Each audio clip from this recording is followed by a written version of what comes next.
Halo semua, apa kabar? Semoga dalam keadaan baik dan sehat.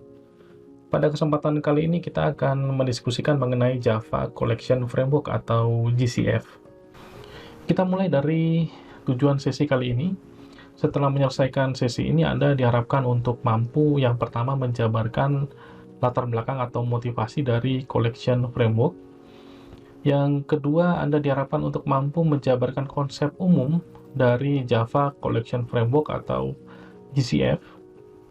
Dan yang ketiga, dan ini yang terakhir juga ya, Anda diharapkan untuk mampu menggunakan Java Collection Framework dalam rangka menghasilkan suatu solusi yang berkualitas.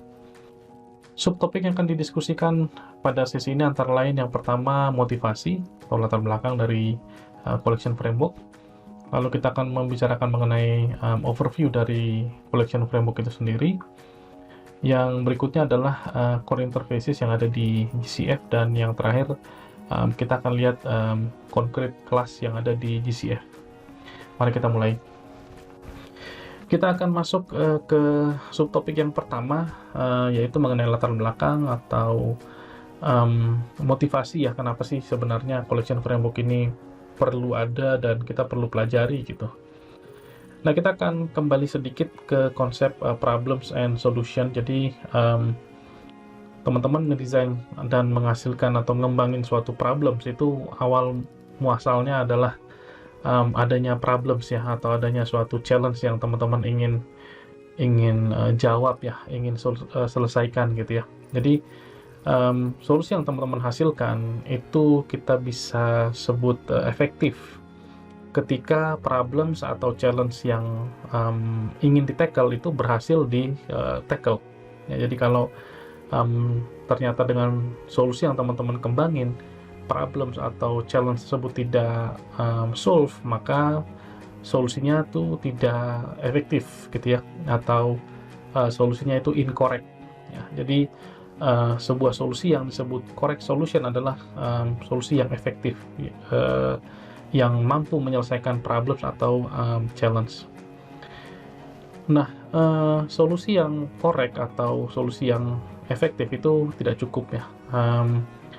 Solusi juga harus punya kualitas ya, harus berkualitas ya. Bayangin teman-teman misalnya ingin moving ya, atau traveling dari suatu kota ke kota yang lain ya, terus teman-teman pakai sebuah kendaraan ya.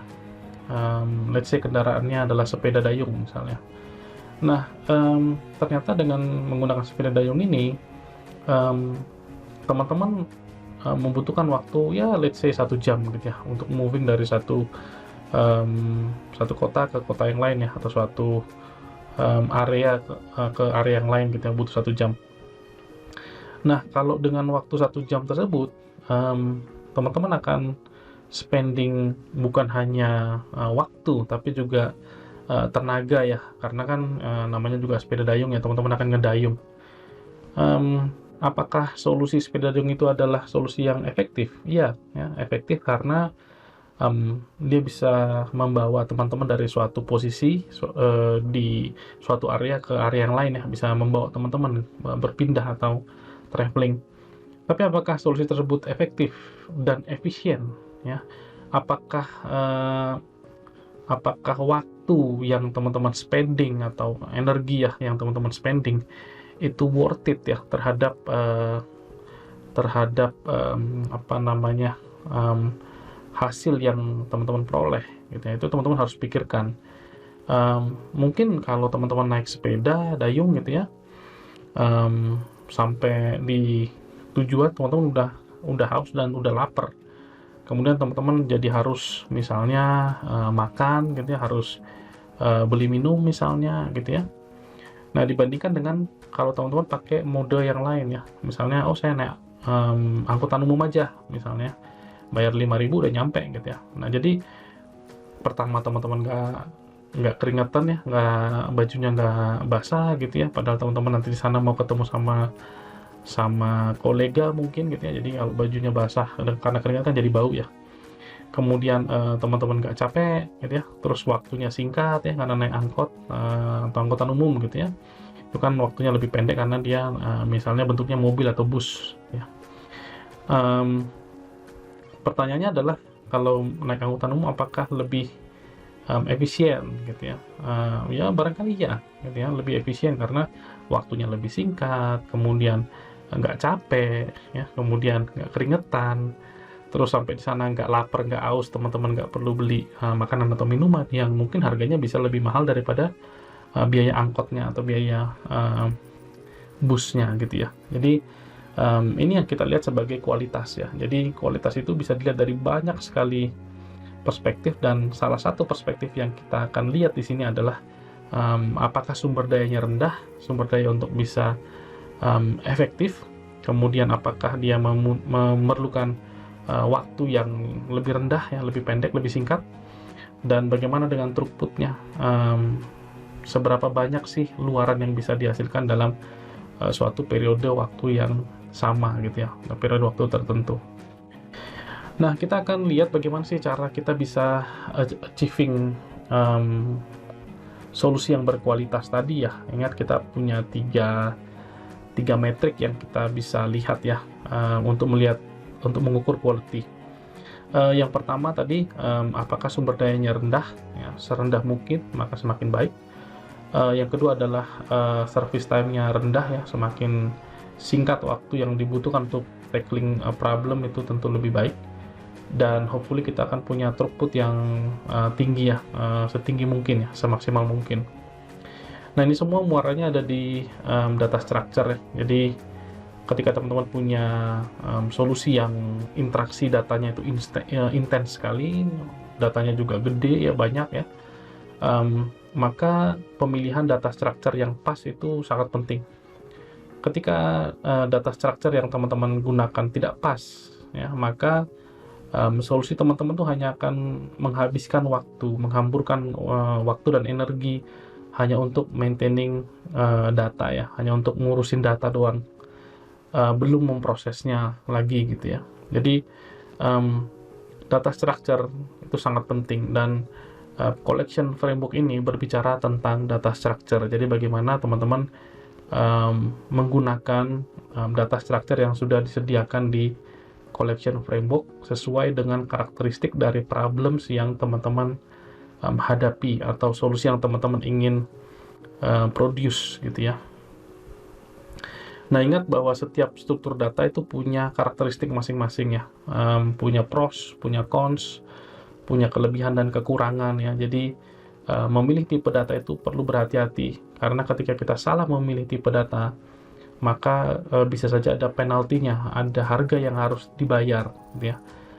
Misalnya contoh, kalau teman-teman pakai struktur data tree misalnya, contoh ya, pakai tree, atau yang lebih keren lagi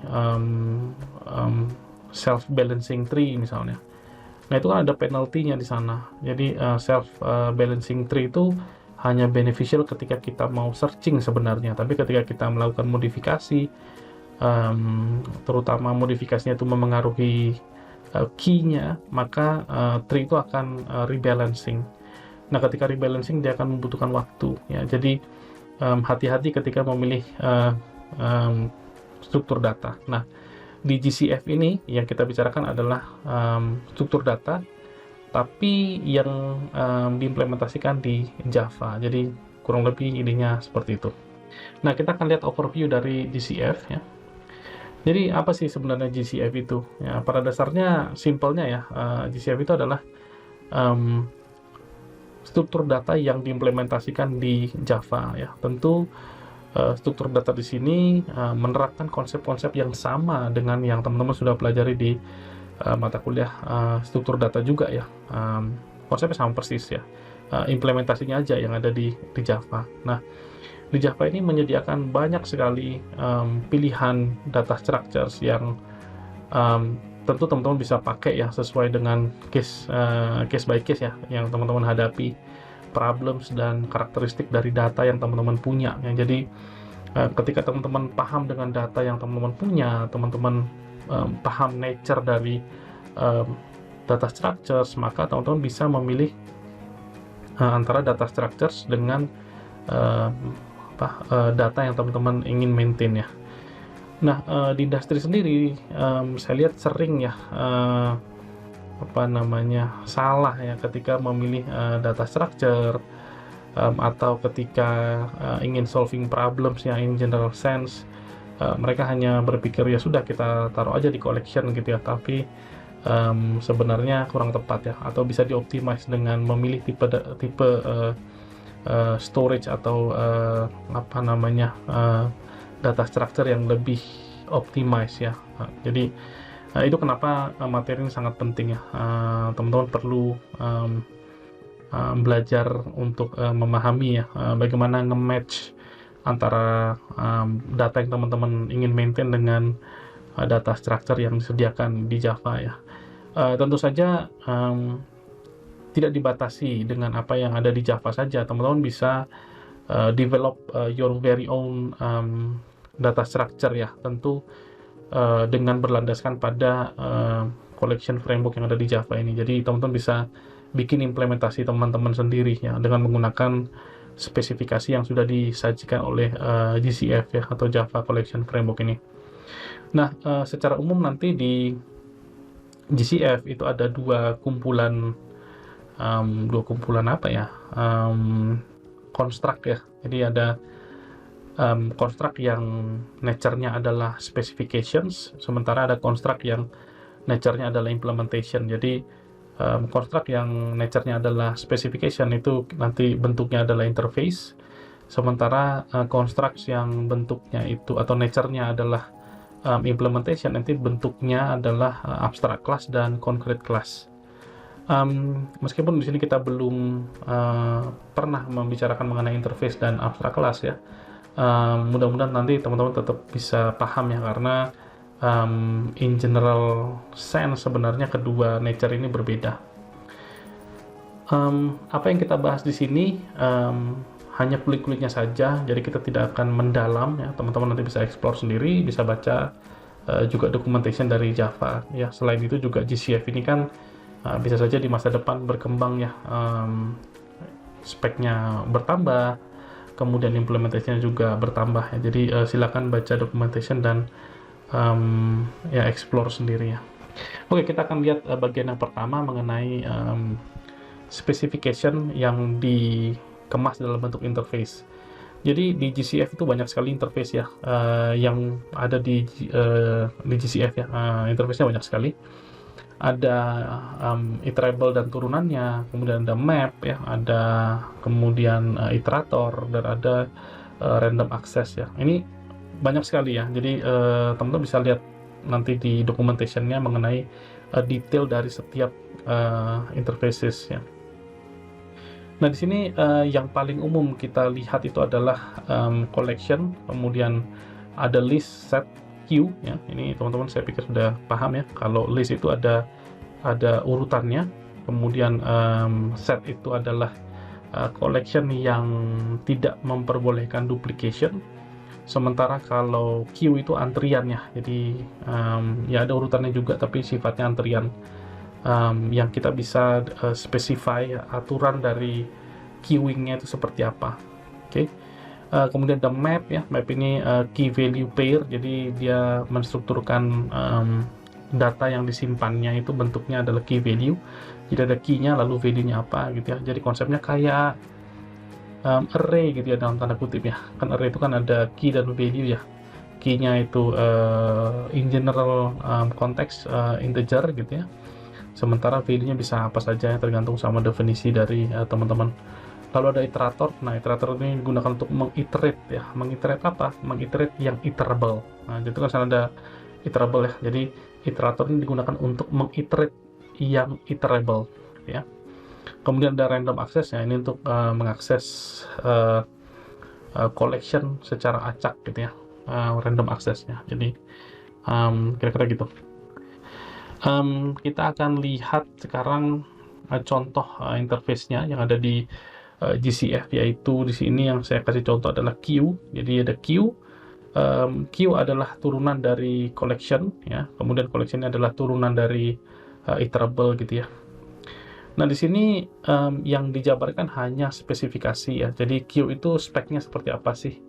oh speknya itu dia punya metode add gitu ya, kemudian ada metode over, ada metode remove, ada poll, kemudian ada elemen, ada pick.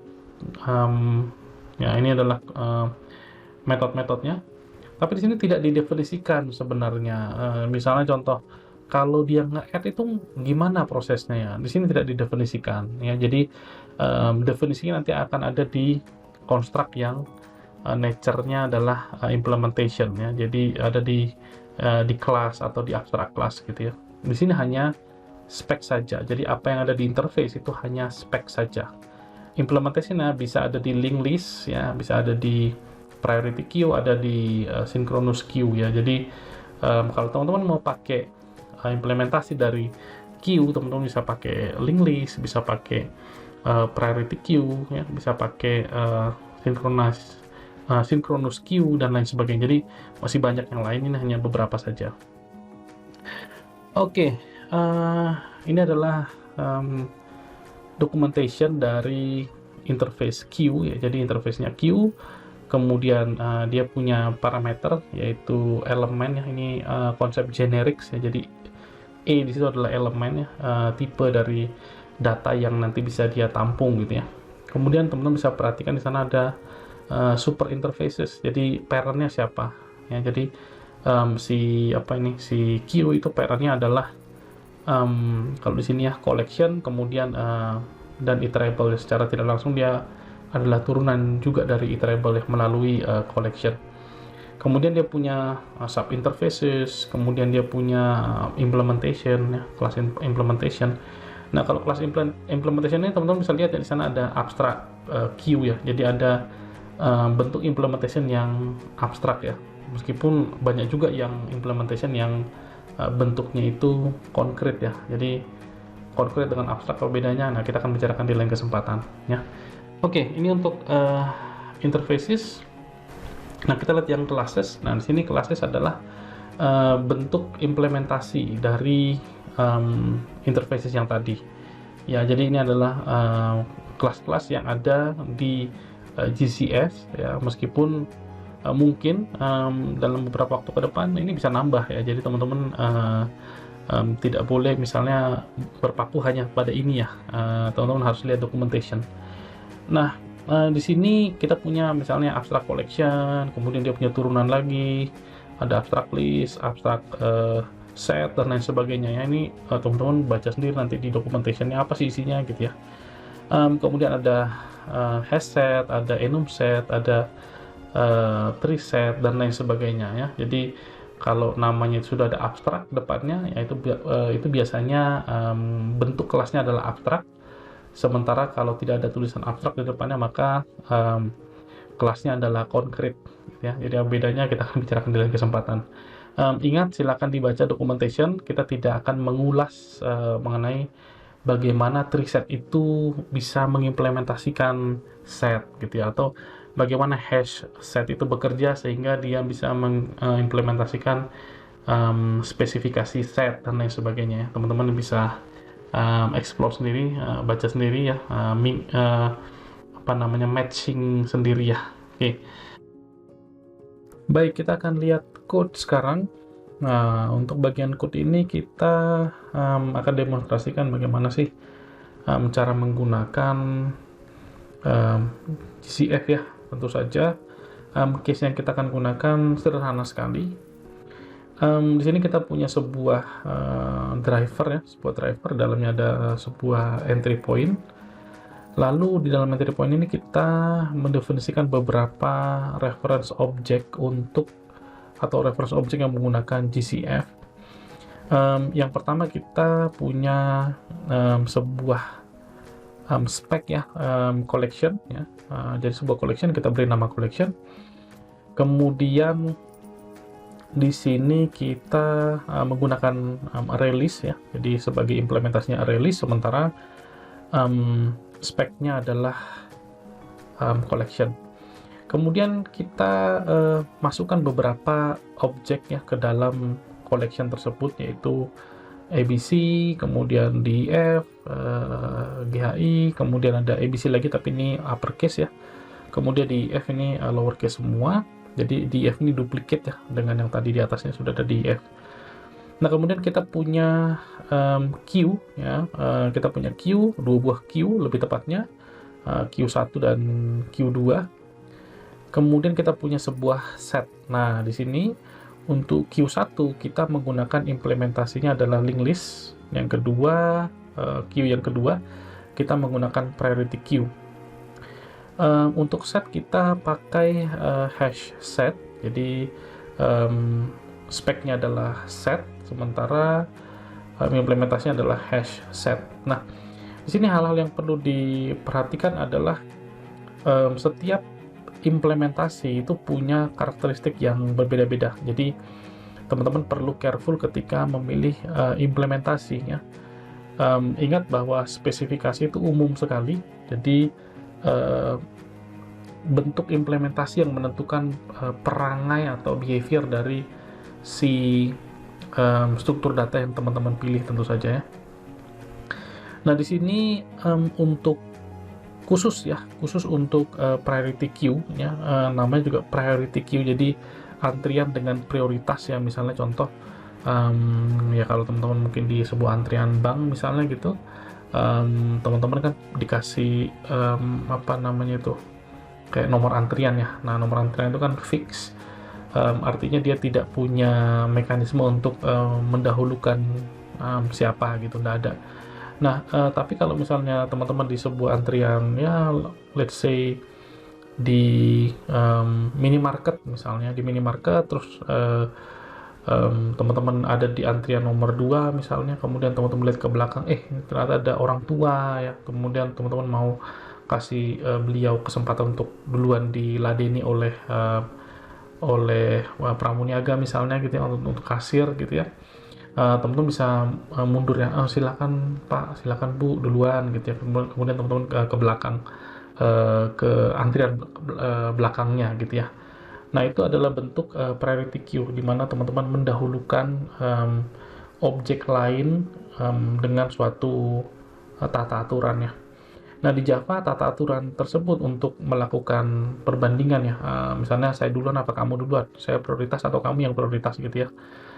Itu ditentukan dengan adanya implementasi dari metode compare to ya. Jadi ada sebuah metode compare to. Nah, metode compare to ini didefinisikan di interface comparable ya. Jadi kalau teman-teman mau menggunakan suatu kelas ke dalam priority queue, maka teman-teman harus jamin bahwa kelas tersebut satu, mengimplementasikan metode compare to yang didefinisikan di interface comparable, atau yang kedua, teman-teman mensupply sebuah objek lain yang merupakan implementasi dari interface komparator. Jadi ini ada dua pilihan. Nah, kebetulan untuk kasus kita ini string ya, string itu punya atau sudah mengimplementasikan metode compare to yang didefinisikan di interface comparable. Jadi ini fit, cocok ya. Kemudian baik untuk Q1, Q2 dan set ya, ini masing-masing kita supply dengan collection yang sama sebagai initial datanya. Nah, berikutnya kita print ya, collection ya, ini data aslinya ya, originalnya. Kemudian kita print yang Q1 yang di belakangnya menggunakan linked list, kita print juga Q2 yang belakangnya adalah atau implementasinya adalah priority queue, dan yang ketiga kita print set ya, yang implementasinya adalah hash set. Nah, kita perhatikan ya output yang di sebelah kanan ini. Nah, untuk collection aslinya atau original datanya itu ya sama persis ya dengan bagaimana kita insert ya, atau bagaimana kita add ke dalam collection, yaitu ada ABC, DF, GHI, ABC yang capital atau uppercase, kemudian DF. Nah, kemudian ketika kita print yang ini ya, yang Q1 ya, yang Q1 itu outputnya sama persis dengan yang di atas ya, atau sama persis dengan collection biasa ya. Kenapa bisa sama persis? Karena pada dasarnya array list dengan linked list itu implementasinya sangat mirip ya. Yang berbeda adalah underlying storage-nya. Kalau array list, underlying storage-nya adalah array, Sementara linked list itu adalah chain objects ya, jadi objek yang saling kait mengait gitu ya. Kemudian yang unik adalah ketika kita menggunakan priority queue. Nah, ingat bahwa di sini string sudah mengimplementasikan compare to. Jadi ketika kita print ya, dia sudah punya tata urutan. Jadi di sini ABC yang uppercase itu mendahului ABC yang lowercase semua gitu ya. Kenapa bisa seperti itu? Karena nilai Unicode dari ABC yang capital itu lebih kecil daripada Unicode ABC yang lowercase semua. Oke, kemudian kita print yang set ya. Nah, untuk set ini yang unik adalah, atau yang perlu diingat adalah dia menjamin non-duplication data. Jadi di sini yang duplicate kan DEF ya. DEF itu duplicate, dua-duanya lowercase. Jadi DEF yang kedua itu tidak diterima ketika mau diinsert ke dalam atau ketika dimasukkan ke dalam hash set ya. Jadi ditolak ya. Nah, untuk menggunakan atau bisa menggunakan hash set dengan tepat ya, teman-teman harus menjamin kelas yang teman-teman gunakan untuk atau yang teman-teman supply ke dalam hash set itu memiliki implementasi method equals yang benar ya, method equals yang sesuai dengan ya yang teman-teman inginkan ya, membandingkan antara satu objek dengan objek yang lainnya. Nah, kalau dia tidak benar atau implementasi dari method equals itu tidak pas, maka nanti duplication bisa saja terjadi ya, atau seolah-olah duplication itu terjadi, padahal sebenarnya definisi dari method equals-nya yang sebenarnya salah ya. Jadi perhatikan method equals-nya apakah sudah sesuai dengan harapan teman-teman, itu harus teman-teman cek ya. Kira-kira seperti itu untuk code ini. Nah, kadang-kadang mungkin teman-teman masih bertanya-tanya ya, gimana sih cara kita memilih ya, ini kok bisa ya milihnya seperti ini ya. Triknya adalah tentu saja nanti kita harus belajar tentang interface dan inheritance ya. Cuman key atau triknya adalah teman-teman harus lihat ke tree tadi ya, tree-nya si interface dan atau specification dan implementation ya. Jadi teman-teman lihat speknya, kemudian teman-teman pilih spek yang paling sesuai dengan karakteristik data teman-teman dan teman-teman mau memproses bagaimana data tersebut, baru teman-teman pilih kemudian implementationnya. Oh, saya mau kelas yang ini, yang paling cocok tuh yang ini gitu ya. Jadi caranya kurang lebih seperti itu, tentu sambil membaca documentation ya. Kecocokan itu teman-teman bisa temukan di documentation. Oh, ini kompatibel dengan ini, oh ini belum kompatibel, oh ini abstrak kelas, berarti belum bisa langsung dipakai dan lain sebagainya ya. Jadi kira-kira idenya seperti itu. Silakan teman-teman coba explore, lihat case-case yang lainnya yang mungkin bisa dijadikan bahan mainan. Oke. Nah, di sini ada beberapa hal yang saya sarankan teman-teman untuk coba ya. Yang pertama adalah coba explore mengenai GCF, tentu saja. Teman-teman eksperimen ya, case-case yang kita sudah bahas juga di sesi terstruktur itu juga sebenarnya sudah bagus ya kalau teman-teman bisa achieve. Lalu baca dokumentasi ya, selalu baca dokumentasi, karena apa yang dijabarkan di sesi-sesi perkuliahan itu biasanya kulit semua ya, majority kulit ya. Teman-teman harus explore sendiri, lihat lagi ya documentation ya, karena itu pasti lebih rinci, lebih detail. Kemudian coba teman-teman solve relevant problems ya. Jadi lihat problem sekitar teman-teman, lihat ini collectionnya apa, bentuk collectionnya, apakah dia set, apakah dia itu map, apakah dia itu queue ya. Silakan diperhatikan. Kemudian coba untuk lakukan iterasi dengan menggunakan iterator ya. Jadi kalau tadi kan kita iterate menggunakan for ya, ya for yang alternatif form itu ya. Nah, cara yang lain adalah dengan menggunakan iterator. Nah, silakan coba explore gimana cara menggunakan iterator ini ya. Jadi iterator itu adalah spek yang bisa dipakai untuk mengiterasi sesuatu yang iterable. Oke, silakan nanti teman-teman explore. Nah, saya pikir itu saja untuk sesi kali ini. Semoga nyambung ya, meskipun perlu eksplorasi lagi. Terima kasih, saya pikir cukup. Sampai ketemu di sesi-sesi pembelajaran lainnya. Thank you, ciao.